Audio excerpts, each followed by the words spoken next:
आपको एक रिपोर्ट दिखाते हैं कि एनडीए मिशन 400 के टारगेट के साथ आगे बढ़ रही है। इसी कड़ी में आज वाणिज्य और उद्योग मंत्री पीयूष गोयल और बांसुरी स्वराज ने अपना नामांकन दाखिल किया है। नामांकन से पहले किस तरह शक्ति प्रदर्शन के जरिए इन दो दिग्गजों ने विपक्ष को अपनी ताकत दिखाई है, इस रिपोर्ट में देखिए।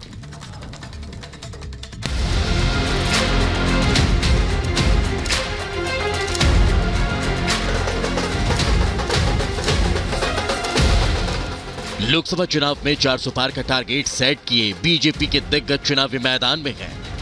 मुंबई के बोरीवली सीट पर बीजेपी का परचम लहराने के लिए जहां पीयूष गोयल मैदान में हैं, तो वहीं दिल्ली में बीजेपी को जीत की गारंटी बांसुरी स्वराज दे रही है। राजधानी दिल्ली और मुंबई के बोरीवली से आई ये दो तस्वीरें ये बताने के लिए काफी है कि इस बार सियासी समर में प्रधानमंत्री नरेंद्र मोदी की जीत की गारंटी दोहराने के लिए बीजेपी के तमाम दिग्गजों ने अपनी पूरी ताकत झोंक दी। एक तरफ जहां मुंबई में पीयूष गोयल भगवान का आशीर्वाद लेकर पूरे दमखम के साथ मैदान में, तो वहीं दिल्ली में गाजे बाजे के साथ रोड शो का आगाज करके बांसुरी स्वराज ने जता दिया कि वो दिल्ली में बीजेपी की जीत की मोदी लहर को और तेज करने के लिए दृढ़ संकल्पित है।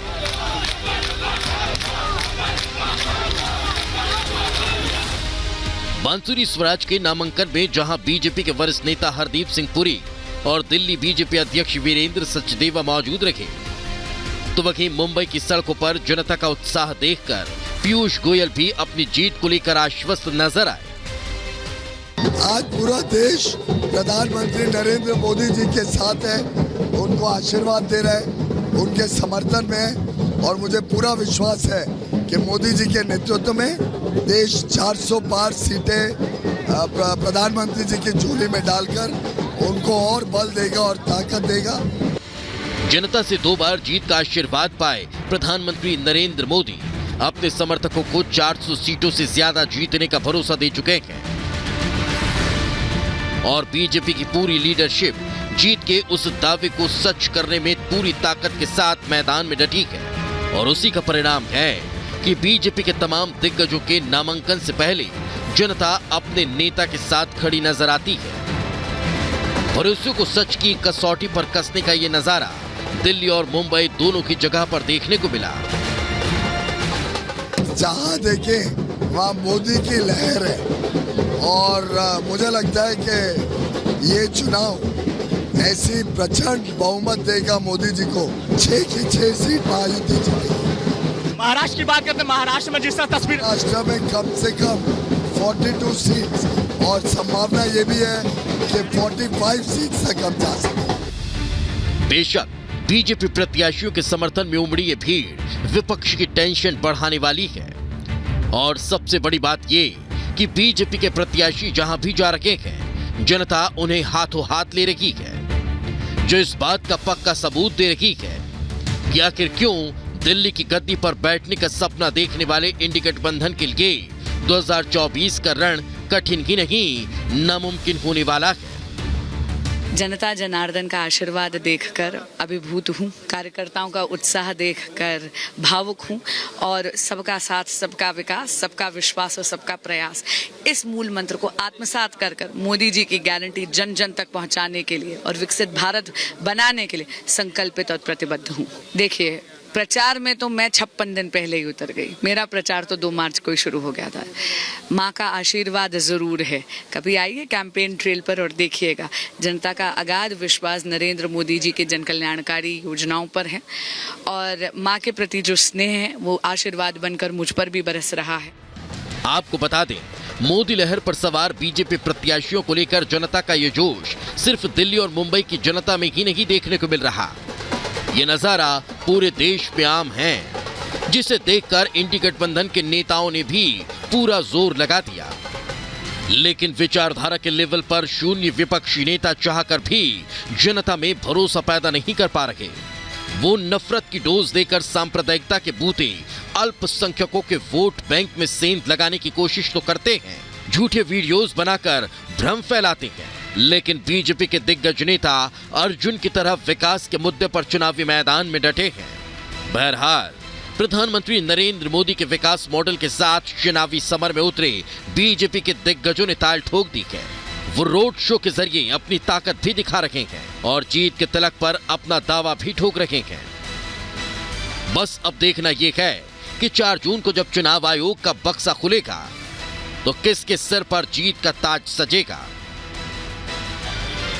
Bureau report, Republic Bharat.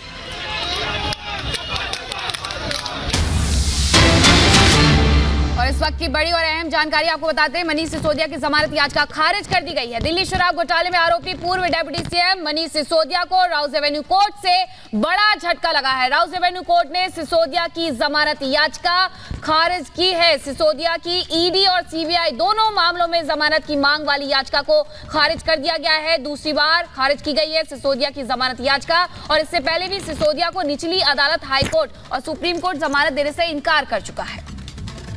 और जमानत का विरोध करते हुए जांच एजेंसी ने कहा था कि सिसोदिया घोटाले के किंग पिन हैं, इसलिए इनको जमानत नहीं दी जानी चाहिए। जमानत दी गई तो सिसोदिया सबूतों से छेड़छाड़ कर सकते हैं, गवाहों को प्रभावित कर सकते हैं, और ये बात लगातार जांच एजेंसी की ओर से कही जा रही है। यही वजह है कि मनीष सिसोदिया को कई बार याचिका लगाए जाने के बाद भी जमानत नहीं मिल सकी है।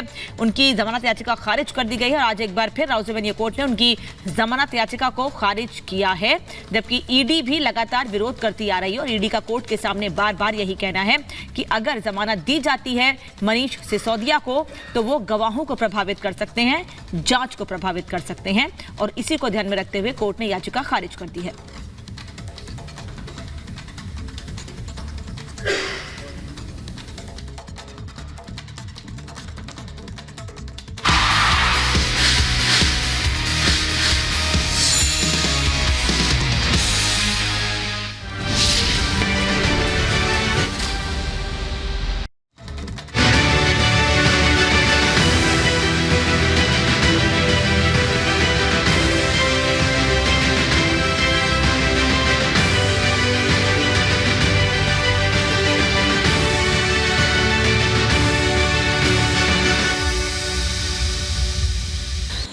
मैं हूं आपके साथ हिमानी नैथानी।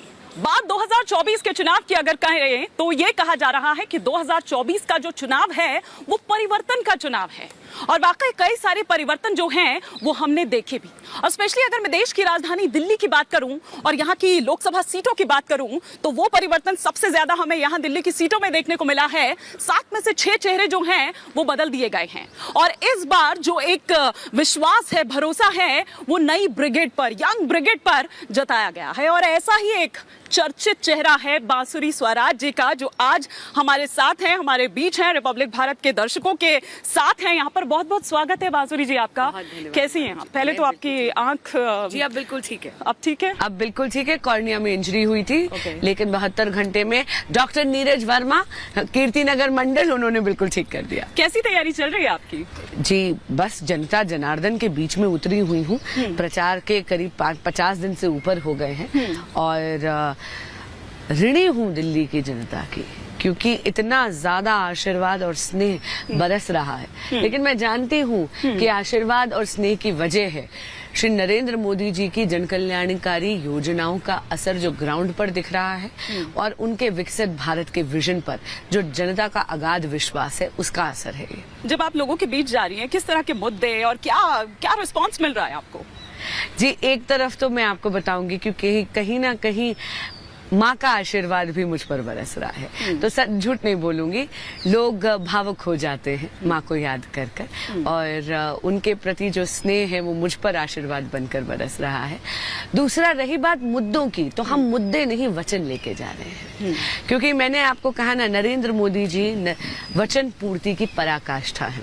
जो हमने वचन दिए थे जनता को, वे सारे 1 दशक में पूरे करे गए हैं। चाहे धारा 370 हटाना हो, चाहे सीएए लाना हो, चाहे भव्य राम मंदिर का निर्माण हो अयोध्या धाम में, चाहे नारी शक्ति वंदन अधिनियम पारित करवाकर 33% आरक्षण हमारे देश की नारी शक्ति के लिए विधानसभा या पार्लियामेंट में लाना हो। एक तरफ तो ये बात है, और दूसरी तरफ विकसित भारत का जो विजन है, जो आदरणीय प्रधानमंत्री नरेंद्र मोदी जी ने रखा है, और उसको हकीकत में बुनने के लिए जो उन्होंने स्टेप्स पहले ही ले लिए हैं, उनका एक बहुत ज्यादा असर आपको ग्राउंड पे दिखेगा। आपको याद होगा, पहले अगर आप किसी गवर्नमेंट दफ्तर चले जाएं तो फाइल एक टेबल से दूसरी टेबल से तीसरी टेबल का एक बहुत धीमा सफर तय करती थी। पहली बार हुआ है कि विकसित भारत संकल्प यात्रा में मोदी की गारंटी की गाड़ी आपके द्वारे आई और जितनी भी लाभदायक और जितनी भी जन कल्याणकारी योजनाएं हैं वो सारी की सारी वहां थी।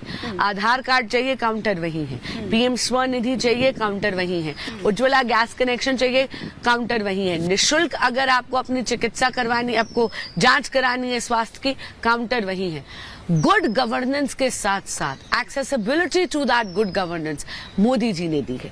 और ये आप आइए कभी कैंपेन ट्रेल में, आपको दिखेगा जनता का अटूट और अगाध विश्वास है।